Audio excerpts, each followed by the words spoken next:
Hello students, hi, welcome back to my channel learning with Divya. आज हम करेंगे students class number 32 और बहुत इंपॉर्टेंट क्वेश्चंस को, टॉप 70 क्वेश्चंस को हम आज भी सॉल्व करने वाले हैं स्टूडेंट। तो चलिए फिर तैयार हो जाइए, वीडियो को लास्ट तक देखिएगा। और इससे पहले हम 31 क्लासेस कर चुके हैं जो कि TGT, GIC, assistant professor, PGT, net सभी के लिए बहुत हेल्पफुल रहेंगी। अगर आप होम साइंस पढ़ रहे हैं तो डेफिनेटली आपको बहुत हेल्प करने वाली हैं स्टूडेंट्स। तो आप वो क्वेश्चंस देख लीजिएगा, वो वीडियोस देख लीजिएगा, क्योंकि हमने उसमें प्रीवियस ईयर क्वेश्चंस को सॉल्व किया है, डिस्कस किया है। It is very important. Okay, so let's start the topic. Now the first question is, शरीर की सबसे बड़ी ग्लैंड कौन सी है? सबसे पहला क्वेश्चन है आपके सामने कि शरीर की सबसे बड़ी ग्लैंड कौन सी है। तो शरीर की सबसे बड़ी ग्लैंड होती है आपके लीवर। लीवर जो है largest gland of the body है। डाइजेस्टिव सिस्टम में इसका बहुत इंपॉर्टेंट फंक्शन होता है। ये बाइल जूस को बनाता है, बाइल जूस सिक्रीट करता है। बाइल जूस जो कि वसा के पाचन के लिए इंपॉर्टेंट होता है। लगभग 500 से 700 मिलीमीटर तक बाइल जूस डेली हमारे लीवर में बनता है, प्रोड्यूस होता है। समझ में आ गया। Second largest gland of the body कौन सी है अगर पूछी जाए तो वो आपके पैनक्रियाज आ जाती है। ठीक है, वो mix gland of the body है। चलिए नेक्स्ट क्वेश्चन इज, पाचन तंत्र का निम्नलिखित में से कौन सा काम नहीं है? मतलब डाइजेस्टिव सिस्टम में कौन सा वर्क नहीं होता? तो डाइजेस्टिव सिस्टम में आपके भोजन का जो छोटे छोटे अणुओं में टूटता है, पोषक तत्व अवशोषित होते हैं, गैर पचने योग्य अपशिष्ट को जो हटाना भी होता है, शरीर की सभी कोशिकाओं तक ऑक्सीजन लेना, ये जो काम है ये पाचन तंत्र का नहीं होता, ये ब्लड में हीमोग्लोबिन का होता है। Okay, now the next question is, HDL किसके द्वारा संश्लेषित और स्रावित होता है? तो एचडीएल मतलब हाई डेंसिटी लिपोप्रोटीन की बात हो रही है। ये भी आपके स्टूडेंट लिवर के थ्रू जो है सिंथेसाइज होता है और सिक्रीट किया जाता है। ठीक है, लिवर जिसकी हम बात अभी पहले कर चुके हैं। नेक्स्ट क्वेश्चन इज, कौन सा जीवाणु पैप्टिक अल्सर का कारण है? मतलब किसकी वजह से आपके जो पैप्टिक अल्सर हो जाता है स्टमक में, वो किसकी वजह से होता है? तो वो हेलियोबैक्टर पाइलोरी की वजह से होता है। किसकी वजह से होता है? Helicobacter pylori, option number C. Now the next question is student, एक एंजाइम जो मुख के अंदर सलाइवा में पाया जाता है। आपके सलाइवा में, सलाइवरी ग्लैंड्स में कौन सा एंजाइम पाया जाता है? तो टॉयलिन पाया जाता है, जो कि किसके, स्टार्च के डाइजेशन में हेल्प करता है, कार्बोहाइड्रेट्स के डाइजेशन में हेल्प करता है। Starch as a carbohydrate. खाने की पाचन क्रिया कहाँ से स्टार्ट हो जाती है? तो आपका जो डाइजेस्टिव सिस्टम है, डाइजेशन है, वो आपके मुख से ही स्टार्ट हो जाता है। Option number A is right. Now the next question is, तंतु के टूटने की क्रिया क्या कहलाती है? मतलब आपके जो टिश्यूज हैं वो ब्रेक हो रहे हैं, उस प्रोसेस को क्या कहते हैं? तो उस प्रोसेस को आपके कैटाबिलिज्म कहते हैं। कैटाबिलिज्म या एनाबिलिज्म, मतलब अपचय या उपचय। ठीक है, तो ये दोनों ही ठीक है, लेकिन सबसे पहले अगर जब भोजन टूटता है, जो स्टार्टिंग होती है वो कैटाबिलिज्म कहलाती है, अपचय कहलाती है। क्लियर हो गया। नाउ द नेक्स्ट इज, लार में पानी की मात्रा कितने परसेंट होती है? मतलब आपके सलाइवा में कितने परसेंटेज ऑफ वाटर होता है? तो 99.27% तक वाटर होता है। कितना होता है? 99.27% वाटर सलाइवा में पाया जाता है। नेक्स्ट क्वेश्चन इज, उदर स्त्राव, मतलब जो आपके स्टमक के जो स्त्राव है, जो एसिड होता है उसके अंदर, वो किसका बना हुआ होता है? तो आपको पता है HCl होता है, हाइड्रोक्लोरिक एसिड होता है। ठीक है, ऑप्शन नंबर डी हो जाएगा। यहाँ पर आपके स्टमक में HCl पाया जाता है। नेक्स्ट क्वेश्चन इज, कार्बोहाइड्रेट के पाचन के अमाइलेज एंजाइम डैश द्वारा स्रावित किया जाता है। अमाइलेज किसके द्वारा स्रावित किया जाता है? तो अमाइलेज एंजाइम जो है आपके मुख और आपके पेनक्रियास दोनों के द्वारा स्रावित किया जाता है। तो यहाँ पर ए और बी दोनों हो जाएंगे। ठीक है, now the next question is, पित्त रस का निर्माण कहाँ होता है, कहाँ बनता है? बाइल जूस, अभी हमने बात करी, बाइल जूस जो है आपके लीवर में बनता है और स्टोर कहाँ पर होता है? गॉल ब्लैडर में स्टोर हो जाता है। ठीक है, गॉल ब्लैडर में स्टोर हो जाता है। Now the next question is, पोषक तत्वों का अधिकांश अवशोषण कहाँ होता है? मतलब सबसे ज्यादा जो आपके न्यूट्रिएंट्स हैं वो कहाँ पर एब्जॉर्ब किए जाते हैं? तो स्मॉल इंटेस्टाइन की वॉल, जो आपकी छोटी आंत होती है, उसकी वॉल जो है डाइजेशन के बाद सारे न्यूट्रिएंट्स को एब्जॉर्ब कर लेती है। Now the next question is, carotene शरीर में कहाँ पर विटामिन ए में कन्वर्ट हो जाता है? हमारे शरीर में कैरोटीन हम लेते हैं, बीटा कैरोटीन, वो रेटिनॉल में कन्वर्ट होते हैं। कहाँ पर होते हैं? तो वो आपके लीवर में ही होते हैं। इसलिए लीवर को largest gland of the body कहा जाता है। ठीक है, बहुत इंपॉर्टेंट है। चलिए एक दिन हम लीवर की ही बात कर लेते हैं, एक वीडियो में लीवर ही पढ़ा दूंगी मैं। Now the next question is, मुख में पाया जाने वाला एंजाइम कौन सा है? अभी हमने बात करी, मुंह में लार ग्रंथियां होती हैं और लार ग्रंथियों में टाइलिन एंजाइम पाया जाता है। टाइलिन बोलिए या उसको एमाइलेज बोलिए, जो कि आपके स्टार्च के डाइजेशन में हेल्प करता है। ओके, तो आपका आंसर हो जाएगा इसमें D. Now the next question is, निम्न में से कौन सा कथन सही है, मतलब कौन सी बात ठीक है कि रेशे आपके जो है कब्ज मतलब कॉन्स्टिपेशन को दूर करने में सहायक होते हैं। रेशे का मतलब यहाँ पे फाइबर्स की बात हो रही है, ग्रीन लीफी वेजिटेबल से जो फाइबर्स मिलता है, फ्रूट से जो फाइबर मिलता है, सेल्यूलोज की बात हो रही है जो कि हमारी बॉडी में डाइजेस्ट नहीं होता। क्यों डाइजेस्ट नहीं होता? क्योंकि उसमें को डाइजेस्ट करने के लिए जो एंजाइम्स होते हैं वो हमारी बॉडी में प्रेजेंट नहीं होते हैं, लेकिन फिर भी फाइबर लेना बहुत इंपॉर्टेंट होता है, क्योंकि फाइबर क्या करता है, जो स्टूल होता है, जो आपके गंदा खाना जो डाइजेस्ट होने के बाद जो वेस्ट बचा रह जाता है उसको बल प्रोवाइड करता है, मतलब भार प्रोवाइड करता है, जिससे वो इजीली हमारी बॉडी से रिमूव हो जाए। अगर हम फाइबर अब बॉडी में नहीं लेंगे तो कॉन्स्टिपेशन की प्रॉब्लम होती है, ठीक है। जिसकी कॉन्स्टिपेशन की प्रॉब्लम होगी तो फिर आपके जो उसको क्या बोलते हैं, बवासीर बोलते हैं ना, उसकी भी दिक्कत होने लगती है, ठीक है। तो रेशे किसके लिए इंपॉर्टेंट है? रेशे आपके बी और सी ऑप्शन हो जाएगा कि पाचन में सहायक होते हैं एंड डाइजेशन में सहायक होते हैं, कब्ज दूर करने में भी सहायक होते हैं। वैसे तो ये बहुत तीनों ही बातें सही हैं, यहाँ पर इनको डी में देना चाहिए था कि सभी, तो ये सभी में सहायक होते हैं। डाइजेशन में भी हेल्प करते हैं, डाइजेस्टेबल, ये खुद डाइजेस्टेबल नहीं होता है, लेकिन डाइजेशन में हेल्प कैसे करते हैं, क्योंकि बॉडी से जो वेस्ट मटेरियल है उसको रिमूव करने में हेल्प करते हैं। तो ये तीनों ही बातें सही हैं। कब्ज दूर करने में सीधे सीधे सहायक नहीं होते, लेकिन हाँ कहते हैं अगर कॉन्स्टिपेशन है तो आपको फाइबरस फ्रूट, फाइबरस वेजिटेबल्स लेनी चाहिए। तो यहाँ पर तो ये तीनों ही बातें ठीक हैं, लेकिन इन्होंने इसमें बी और सी ऑप्शन को ऑफिशियल आंसर माना है। चलिए नेक्स्ट क्वेश्चन देखते हैं, ग्लाइकोजन कहाँ स्टोर होता है? तो ग्लाइकोजन आपके लीवर में स्टोर होता है। ग्लाइकोजन की फॉर्म क्या है? ग्लूकोज, ठीक है। ग्लूकोज जो है वो लीवर की सेल्स में ग्लाइकोजन में कन्वर्ट हो जाता है और ग्लाइकोजन इस लीवर इसको स्टोर कर लेता है। इस प्रोसेस को आप ग्लाइकोजेनिस कहते हैं। और जब आप फास्टिंग वगैरह करते हैं, व्रत रखते हैं, तो आपके जो है ये ग्लाइकोजन ही बॉडी में एनर्जी के लिए यूज होता है। Okay, now the next question is, आंशिक रूप से पचा भोजन क्या कहलाता है? तो आपको पता है आंशिक, जब आपके स्टमक में जो भोजन जब पच जाता है तो लुगदी बन जाता है, ठीक है।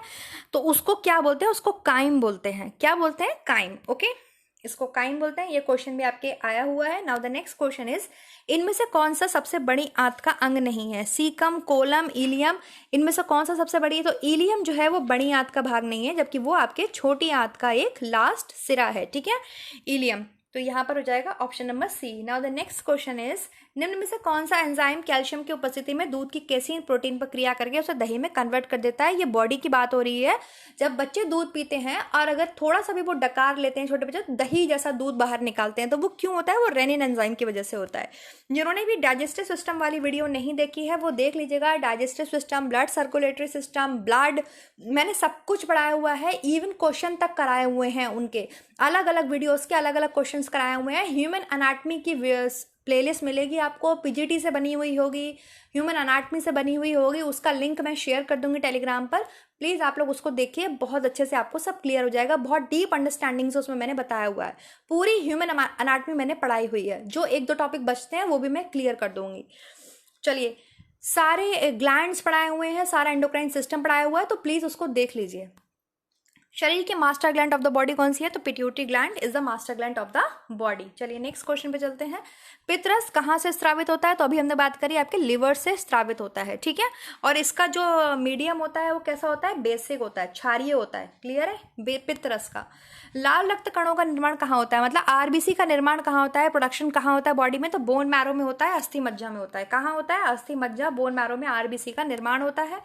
जठर रस में उपस्थित पाचक कौन सा होता है? जठर रस मतलब आपके पेट के स्टमक के जो अंदर आपके एचसीएल होता है, जो जठर रस पाया जाता है, उसकी ही बात हो रही है। इसमें कौन कौन से एंजाइम पाए जाते हैं? पाचक रस पाए जाते हैं। तो रेनिन एंड पेप्सिन पाया जाता है। कौन सा पाया जाता है? Rennin and pepsin. Digestive system वाली वीडियो देखना मत भूलिएगा स्टूडेंट, लिंक मैं शेयर कर दूंगी।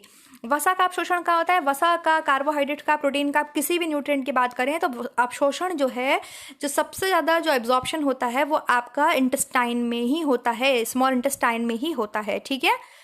छोटी आंत में पहुंचकर जो है आपका वसा का अवशोषण होता है।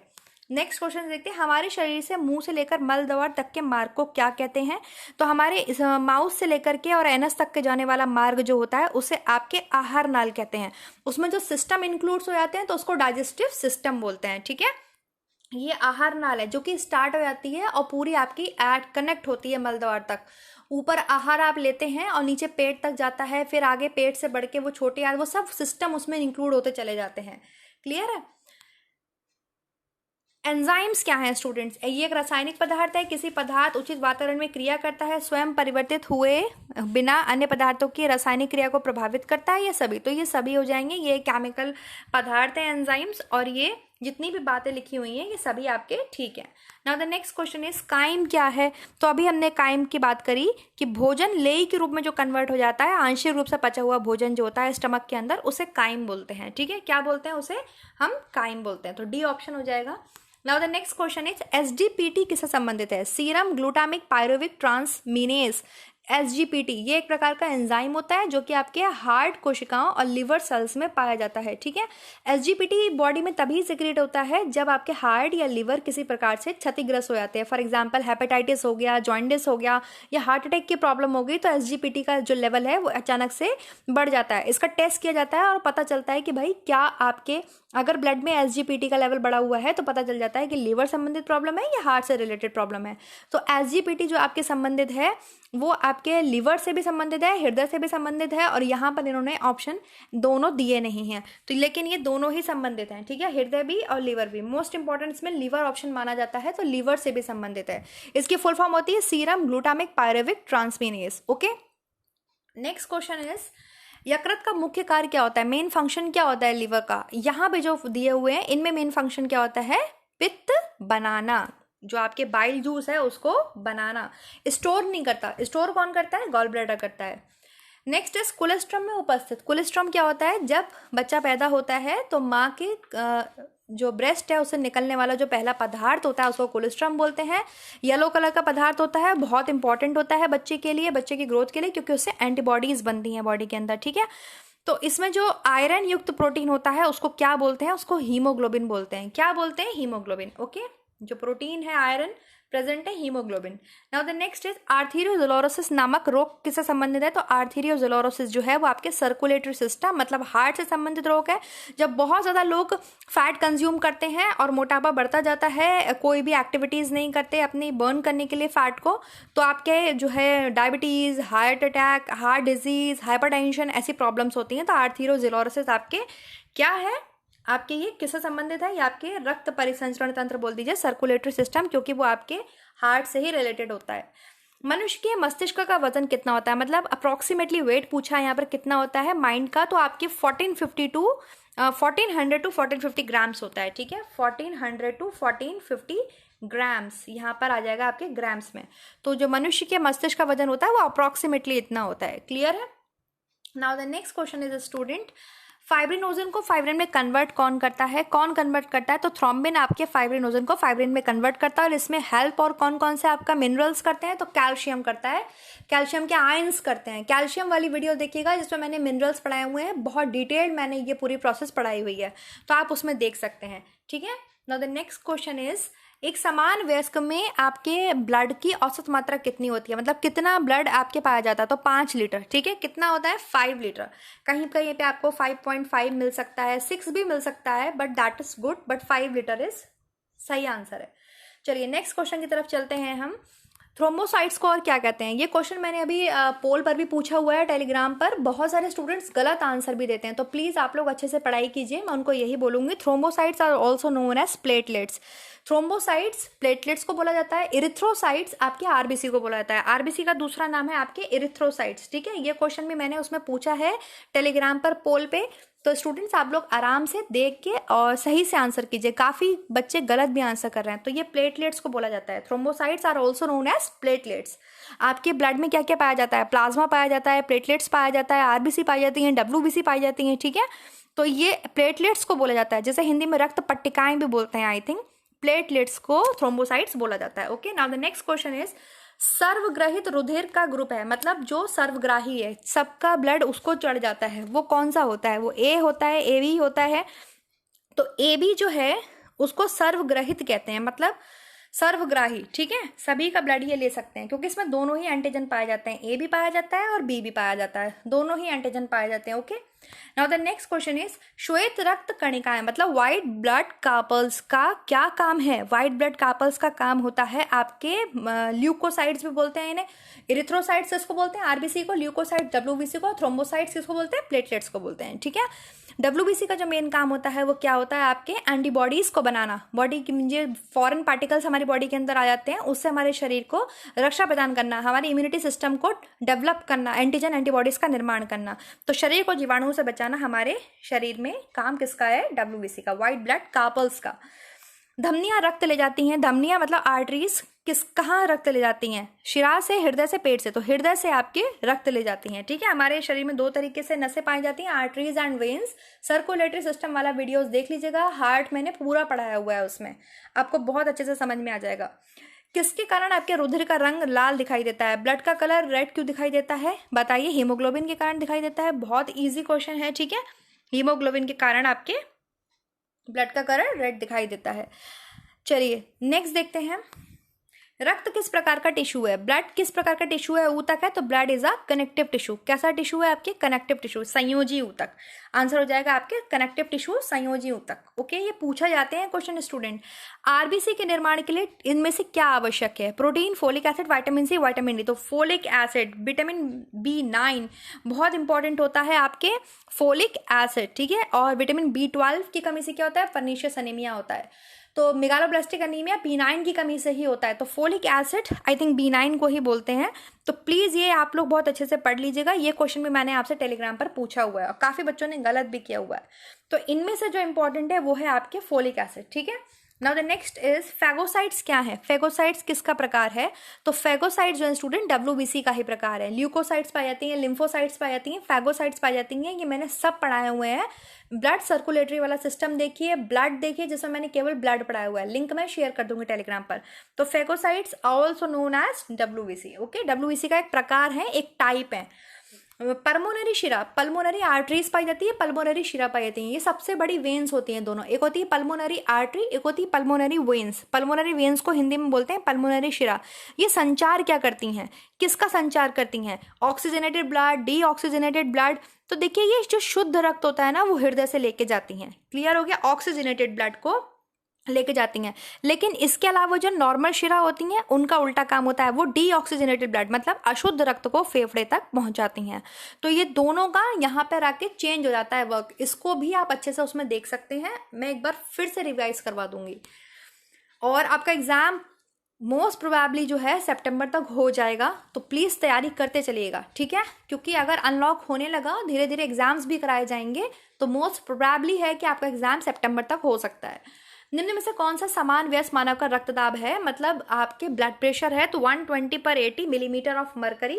ये क्वेश्चन मैंने कराया हुआ है, 120/80 मिलीमीटर ऑफ मरकरी, ये आपके जो भी नॉर्मल ब्लड प्रेशर है, ओके। हाइपरटेंशन की स्थिति में क्या हो जाता है, 140/90 तक चला जाता है। जिसको हाइपरटेंशन है या लो ब्लड प्रेशर में कम भी हो जाता है, 60 तक चला जाता है। नेक्स्ट है थ्रोम्बिन की उपस्थिति में क्या होता है, थ्रोम्बिन की उपस्थिति में जो है आपके रक्त जमता है, ब्लड आपके क्लॉट हो पाता है थ्रोम्बिन की उपस्थिति में, प्रेजेंट में। नेक्स्ट इज मानव शरीर में ऑक्सीजन को ले जाने वाला वाहक कौन है, मानव शरीर में ऑक्सीजन को कैरी कौन करता है, तो ऑक्सीजन को आपके हीमोग्लोबिन कैरी करता है। हीमोग्लोबिन बहुत इंपॉर्टेंट है, हीमोग्लोबिन के बारे में पढ़ लीजिएगा, मैंने कई बार अलग अलग वीडियोस में पूरा बताया हुआ है। Now the next question is sphygmomanometer से हम क्या मापते हैं, स्फिग्नोमीटर किसके लिए यूज किया जाता है, तो आपके ब्लड प्रेशर को नापने के लिए स्फिग्नोमीटर का यूज किया जाता है। शरीर में ब्लड का टेम्परेचर, ब्लड का प्रेशर जो है वो नापने के लिए आपके स्फिग्नोमीटर का यूज किया जाता है। सिस्टोलिक एंड डिस्टोलिक 2 टाइप्स होते हैं, सिस्टोल एंड डिस्टोल मतलब हृदय का सिकुड़ना, हृदय का फैलना, ये दोनों चीजें ही मैंने आपको पढ़ाई हुई हैं, इन सबको आप देख सकते हैं। फिलहाल स्फिग्नोमीटर से आप क्या नापते हैं, blood pressure, okay. Now the next question is मनुष्य में कितने रक्त समूह पाए जाते हैं, तो आपको पता है ऑप्शन नंबर ए हो जाएगा, ए होता है, बी होता है, ए बी होता है और ओ होता है। ये चारों ब्लड ग्रुप्स पाए जाते हैं, ठीक है। और इसकी खोज किसने की थी, तो इसकी खोज आपकी लैंडस्टीनर ने की थी, कार्ल लैंडस्टीनर ने 1902 में की थी, क्लियर है। Now the next question is, ये भी पूछा जाता है किसने खोज की थी, रक्त के जमने में कौन सा प्रोटीन सहायक होता है, तो प्रोटीन कौन सी होती है, फाइब्रिनोजन क्या है, प्रोटीन है। फाइब्रिनोजन आपके प्रोटीन है जो कि आपके रक्त के जमने में, अगर ब्लड क्लॉट नहीं होगा तो सारा ब्लड बह जाएगा। और आपके जो प्रॉब्लम होती है हीमोफीलिया, उसमें यही प्रॉब्लम होती है, ब्लड क्लॉट नहीं हो पाता है, रक्त जम नहीं पाता है, ओके। इसलिए उसका ऑपरेशन नहीं कर सकते, और अगर उसको चोट लग गई तो वो पेशेंट मर जाएगा। हीमोफीलिया जिसको होता है, हेरिडिटी प्रॉब्लम है। श्वेत रक्त कणिकाएं किस आकार की होती हैं? जो आपके व्हाइट ब्लड कार्पल्स होती हैं उनका आकार कैसा होता है? तो देखिए उनका कोई आकार नहीं होता, वो अनियमित आकृति की होती हैं, ठीक है। उनका जो स्पेशल किसी तरीके का हम कह सकते हैं कोई आकार नहीं होता, उनमें हीमोग्लोबिन प्रेजेंट नहीं होता है, इसलिए वो व्हाइट होती हैं, उनका कोई निश्चित आकार नहीं होता है, ठीक है। Now the next question is plasma में पाई जाने वाली प्रोटीन कौन सी है? प्लाज्मा में कौन सी प्रोटीन पाई जाती है? तो प्लाज्मा में ये सब पाई जाती हैं। प्लाज्मा में आपके fibrinogen, globulin, albumin, prothrombin, thrombin, ये सभी प्रोटीन्स पाए जाते हैं। तो ये डी ऑप्शन हो जाएगा, ये सभी प्रोटीन आपके प्लाज्मा में पाए जाते हैं। Now the next question is Broca क्षेत्र कहाँ होता है? तो बोराका क्षेत्र जो है ये आपके मस्तिष्क का एक पार्ट है जो कि किस में हेल्प करता है? ये आपके स्पीच प्रोडक्शन में हेल्प करता है स्टूडेंट, मतलब बोलने में, वाणी को उत्पन्न करने में हेल्प करता है बोराका क्षेत्र, ठीक है। Now the next question is शरीर का संतुलन नियंत्रित होता है, मतलब शरीर का बैलेंस, शरीर को ठीक कौन सा पार्ट बना के रखता है? प्रामस्तिष्क मतलब आपके सेरिब्रम, अनुमस्तिष्क मतलब सेरिबेलर, सुषुम्ना शीश या मेरुरज्जा मतलब स्पाइनल कॉर्ड। तो जो अनुमस्तिष्क होता है ना इसको सेरिबेलर बोलते हैं, कुछ लोग सेरिबेलम भी बोलते हैं। ये जो है ये आपके शरीर का संतुलन नियंत्रित करता है, मतलब शरीर को बैलेंस, आप सीधे खड़े हो पाते हैं ना तो इसकी वजह से, किसकी वजह से? अनुमस्तिष्क की वजह से, ठीक है, सेरिबेलर की वजह से, सेरिबेलम भी बोल सकते हैं, उसकी वजह से आप सीधे खड़े हो पाते हैं, अपने आप को बैलेंस कर पाते हैं, नाचते हैं, गाते हैं, घूमते हैं, टहलते हैं, बैलेंस कर पाते हैं अपने आप को अनुमस्तिष्क की वजह से, ठीक है। Now the next question is मनुष्य मस्तिष्क से मतलब माइंड से निकलने वाली कपाल तंत्रिकाओं की संख्या कितनी होती है? कितने जोड़े जो है कपाल तंत्रिकाएं निकलती हैं? तो आपके जो इंफीरियर सरफेस में जो केंद्रक होता है उससे 12 जोड़ी कपाली तंत्रिकाएं पैदा होती हैं, ठीक है, जो क्या करती हैं? सेंसस को डेवलप करती हैं, और कुछ मिक्स तंत्रिकाएं होती हैं, 12 जोड़ी, ओके। बहुत इंपॉर्टेंट क्वेश्चंस हैं स्टूडेंट, ये सब आए हुए क्वेश्चंस हैं। शरीर की सर्वाधिक क्रियाएं नियंत्रित क्या होती है? अभी देखिए आपने क्या पढ़ा, शरीर का बैलेंस कौन करता है?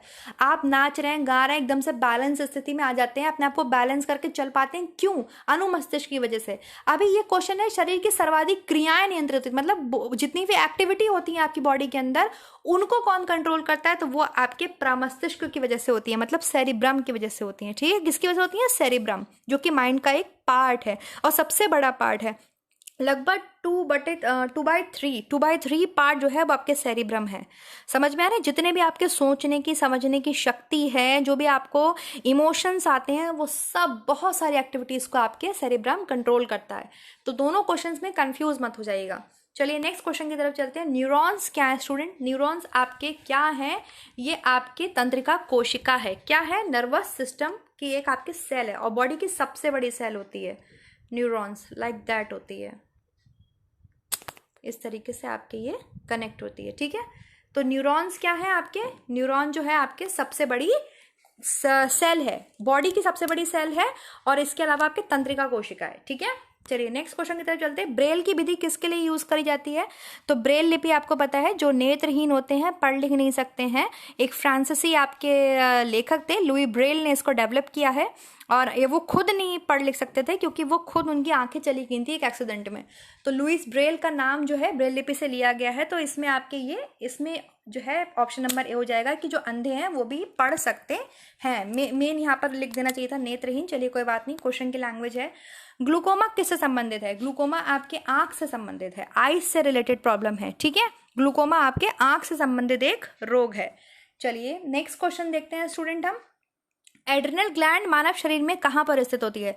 तो मैंने सारी ग्लैंड्स पढ़ाई हुई हैं। एड्रिनल ग्लैंड जो होती है आपके ये लिवर के, सॉरी, किडनी के ऊपर होती है स्टूडेंट, और 2 किडनी होती हैं, दोनों के ऊपर आपके ये यहाँ पर इस तरीके से प्रेजेंट होती हैं, ठीक है। 2 किडनी होती हैं, दोनों किडनी के ऊपर ये प्रेजेंट होती हैं एड्रिनल ग्लैंड आपके। और कितनी होती हैं टोटल? कितनी हो गई? 2 होती हैं, क्योंकि दोनों 2 किडनी होती है हमारी बॉडी में, 2 ही एड्रिनल ग्लैंड होती हैं।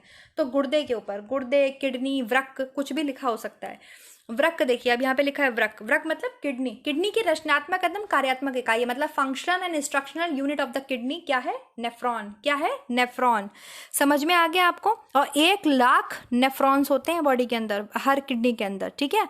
मतलब कह सकते हैं 1 लाख इकाइयों से बनी हुई होती है एक नेफ्रॉन, 1 लाख वर्किंग यूनिट से बना हुआ होता है नेफ्रॉन, ठीक है। तो ये आप, बहुत इंपॉर्टेंट है, ये सारे क्वेश्चंस आए हुए हैं। नेक्स्ट इज बोमन कैप्सूल मानव शरीर के किस अंग का हिस्सा है? तो बोमन कैप्सूल भी आपके किडनी का हिस्सा है। किसका हिस्सा है? किडनी का। ये निचला भाग होता है किडनी का, इसको हम बोमन कैप्सूल कहते हैं, तो गुर्दे का हिस्सा है। Now the next question is like, subscribe and share, जो कि आपको करना है और आप करेंगे। और thank you so much for supporting me. हमने क्वेश्चंस कर लिए हैं आज भी 24 मिनट्स में 70 क्वेश्चंस को कर लिया है स्टूडेंट। वीडियो कैसा लगा कमेंट करके ज़रूर बताइएगा, अपना फीडबैक ज़रूर दीजिएगा। ऐसे ही हम नेक्स्ट वीडियो में मिलेंगे और भी क्वेश्चंस को करेंगे।